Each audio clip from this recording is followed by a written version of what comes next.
الحمد للہ رب العالمین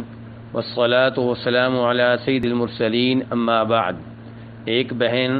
رمضان کے آخری عشرے کی اہمیت اور فضیلت کے بارے میں سوال کرتی ہیں، تو گزارش یہ ہے کہ اس میں کوئی شک و شبہ نہیں کہ رمضان کا مہینہ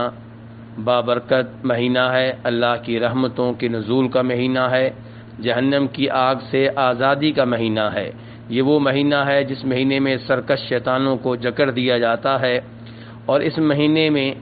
آوازیں لگائی جاتی ہیں، خیر کے متلاشی آگے بڑھ، نیکیاں کما لے، اور برائی کی تلاش میں نکلنے والے اب تو بعد آ جا کہ رمضان کا مقدس مہینہ آ چکا ہے۔ تو اس لیے اس مہینے میں بہت زیادہ اللہ کی عبادت کرنی چاہیے، لیکن رمضان کا جو آخری عشرہ ہے نہایت اہمیت کا حامل ہے۔ اس قدر اہمیت کا حامل ہے کہ ام المؤمنین عائشہ رضی اللہ تعالی عنہا فرماتی ہیں کہ نبی صلی اللہ علیہ وسلم رمضان کے آخری 10 دنوں میں، رمضان کے آخری 10 راتوں میں اپنے گھر والوں کو بیدار رکھتے تھے، رات انہیں سونے نہیں دیتے تھے، اور خود بھی رات بیدار رہتے تھے، اور اپنا لنگوٹ کس لیتے تھے، یعنی کہ عبادت کے لیے مصروف عمل ہو جایا کرتے تھے۔ نبی صلی اللہ علیہ وسلم رمضان کی آخری 10 راتوں میں، 10 دنوں میں اعتکاف کیا کرتے تھے، اور مسجد میں اللہ کی عبادت کے لیے سب دنیاوی امور سے کٹ کر بیٹھ جایا کرتے تھے، اور خوب اللہ کی عبادت کیا کرتے تھے۔ جبریل علیہ الصلوۃ والسلام کے ساتھ رمضان کے مہینے میں آپ قرآن پاک کا دور کرتے تھے، بلکہ آپ کی زندگی کا جو آخری رمضان ہے اس میں آپ نے جناب جبریل علیہ السلام کے ساتھ قرآن پاک کا دور 2 بار کیا ہے۔ تو اس لیے رمضان کے آخری 10 دنوں میں، 10 راتوں میں خوب قرآن پاک کی تلاوت کی جائے، قرآن پاک کا اہتمام کیا جائے، اور اعتکاف کیا جائے، اور شب قدر کی تلاش کی جائے۔ ہم سب جانتے ہیں کہ شب قدر اس کی بہت زیادہ اہمیت ہے۔ اللہ تعالیٰ فرماتے ہیں انا انزلناہ فی لیلۃ القدر، کہ وہ عظیم رات، جس رات قرآن پاک نازل ہوا وہ شب قدر کی رات ہے۔ پھر اللہ اس کی اہمیت کو واضح کرتے ہوئے کہتے ہیں وما ادراک ما لیلۃ القدر، آپ کو کیا معلوم شب قدر کیا ہے، یعنی کہ شب قدر کی اہمیت کو مخلوقات میں سے کوئی صحیح معنوں میں نہیں پا سکتا۔ پھر اللہ نے کہا لیلۃ القدر خیر من الف شہر، کہ شب قدر 1000 مہینوں سے بہتر ہے، یعنی کہ ایک جانب شب قدر کی رات کی عبادت ہو، اور دوسری جانب 1000 مہینوں کی عبادت ہو، یعنی کہ 83 سال کی عبادت ہو، تو شب قدر کی رات کی عبادت ان 1000 مہینوں کی عبادت سے بہتر ہوگی جن 1000 مہینوں میں شب قدر نہ ہو۔ شب قدر وہ عظیم رات ہے جس رات فرشتے نازل ہوتے ہیں، جبریل علیہ السلام نازل ہوتے ہیں، اور فجر تک یہ امن و سلامتی کی رات ہے۔ اس رات کو تلاش کرنا چاہیے۔ اس رات بڑے بڑے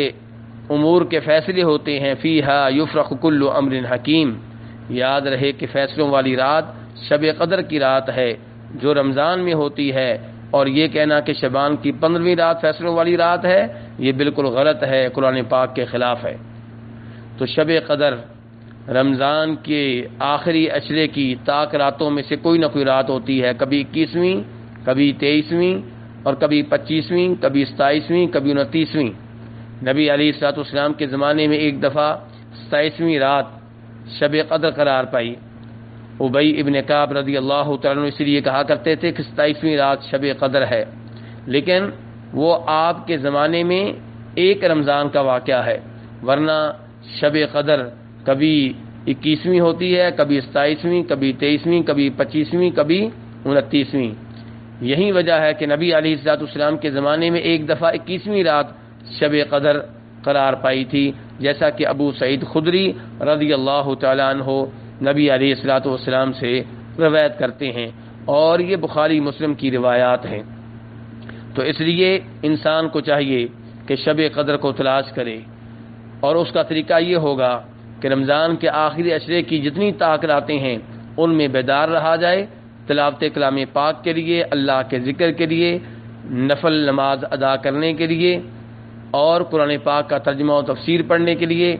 جب آپ 5 کی 5 راتیں اس حالت میں گزاریں گے تو یقیناً ان میں سے کوئی نہ کوئی رات شب قدر ہوگی اور آپ اس عظیم فضیلت کو پا لیں گے، اور شاید یہی وہ راز ہے جس کی وجہ سے اللہ رب العزت نے شب قدر کی تحدید نہیں فرمائی اور اسے ہم سے مخفی رکھا ہے۔ ام المؤمنین عائشہ رضی اللہ تعالیٰ عنہا نے نبی علیہ الصلوۃ والسلام سے سوال کیا تھا، اے اللہ کے رسول، اگر مجھے شب قدر مل جائے، مجھے پتہ چل جائے کہ یہ رات شب قدر ہے، تو میں کیا سوال کروں، کیا دعا کروں، کیا مانگوں؟ تو پھر آپ نے کہا تھا یہ کہو اللہم انک عفو تحب العفو فاعف عنی، کہ اے اللہ تو بہت معاف کرنے والا ہے، معاف کرنے کو پسند کرتا ہے، یا اللہ مجھے معاف کر دے۔ اس حدیث کو امام ترمذی رحمہ اللہ نے روایت کیا ہے۔ اللہ رب العزت سے دعا ہے کہ ہمیں اس عظیم اشرے میں اپنی خوب عبادت کرنے کی توفیق عنایت فرمائے، اور ہمیں اللہ تعالیٰ اس اشرے میں اپنے آپ سے مضبوط تعلق قائم کرنے کی توفیق عنایت فرمائے، اپنا کلام صحیح معنوں میں تلاوت کرنے کی توفیق عنایت فرمائے۔ وصلی اللہ تعالی علی نبیہ محمد وآلہ وصحبہ اجمعین۔